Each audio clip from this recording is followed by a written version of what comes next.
The aliens in Stanley Kubrick's Space Odyssey are weird. Although we never actually see the aliens within the film, we do get a glimmer into their motives. The aliens first appear via a monolith placed on Earth 4 million years prior to the events of the film. During this sequence, we see the early humans that are attempting to survive the wasteland, and upon the arrival and careful inspection of the monolith by the apes, we are then pushed into a new age, and we are seen that the apes are now able to use tools to hunt and gather resources, thus pushing us into the hunter-gatherer era. Immediately after this sequence, we're flung 4 million years into the future, where we're greeted with the same apes, apart from they are now a space-bearing civilization, the human race.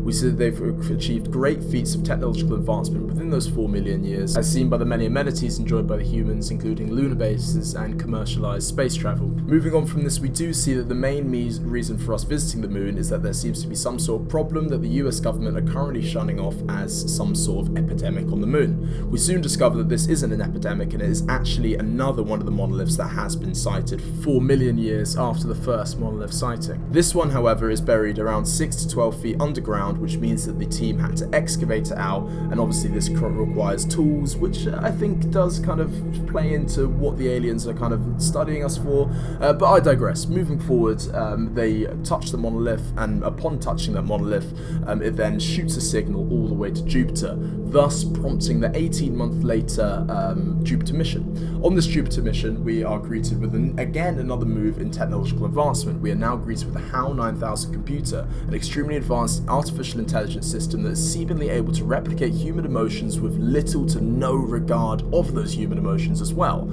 So they pretty much created a psychopathic computer. Progressing through the Jupiter sequence, we can see that HAL completely loses the plot over the true reason of the Jupiter mission, and feels that the others are jeopardizing the mission by even being there. After HAL's rampage, we then see that Dave goes to disconnect the HAL 9000 computer. Upon doing this, he then gets played a transmission that was embedded within the HAL computer and only meant to be played once the crew were revived. This message plays the true reasons why they are actually sent to Jupiter, and that was to track down the signals sent prior from the monolith. Immediately after, we're seen that we're thrust into a sort of zoo-like enclosure, with it being an attempt to recreate a human space, although it's completely uncanny and untoward towards Dave, with there being no windows, illuminated floors, and large empty spaces with no other inhabitants. I believe this sequence actually perfectly encapsulates kind of what angle the aliens might have on us, and also begs the question as to where they're actually from and where they're actually residing. I think this space perfectly encapsulates what a fourth dimension might be.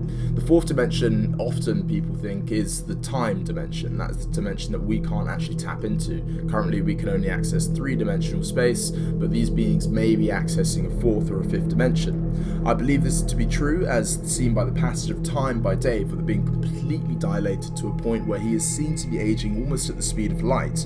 And when he is aging through this sequence, we can see that he actually sees himself in the future.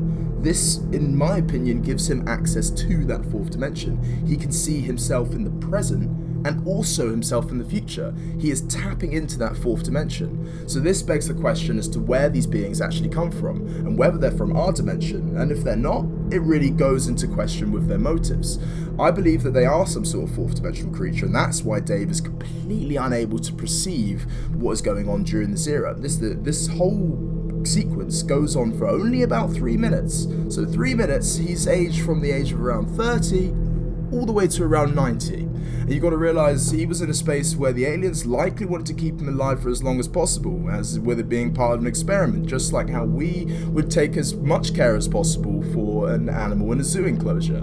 Now, moving forward with the kind of fourth dimensional aspect, I believe this might serve into what their greater purpose may be as a race and what their use for us may be. Because I find it incredibly weird that they are just simply looking at us to study and intervene with our revolutions, which they've clearly done, and there's got to be a purpose behind that, otherwise it's a waste of resources, no?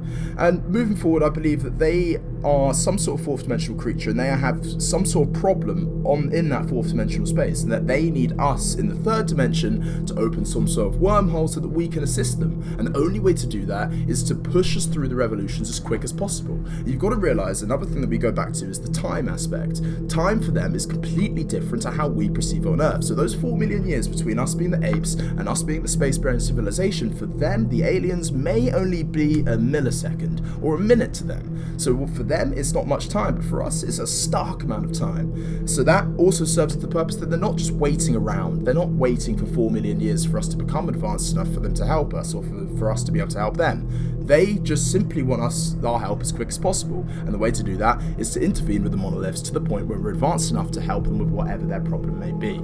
Or it could be completely flipped, and they are dimension conquerors, universe conquerors, and they want to tap into the third dimension just so they can access it and conquer it. We never know.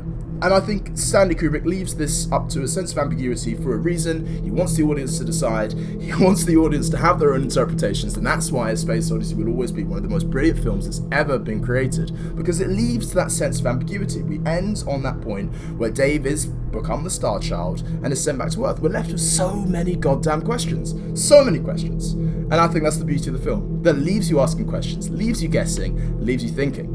Now, anyways, guys, I hope you enjoyed the video. I hope you leave a comment below, and Bandman out.